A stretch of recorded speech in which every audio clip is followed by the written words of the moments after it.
some problems only God can fix.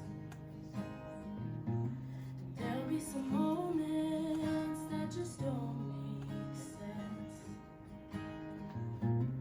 I've seen it happen time and time again.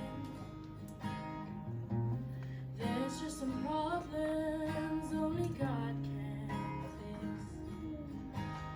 Not by power, not by might, but by the Spirit of the living God.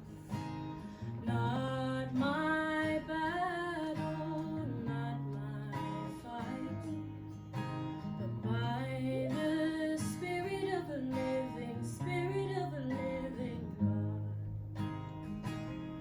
There's just some battles flesh and blood can't win, and there'll be some moments that just don't make sense. I can't see it now,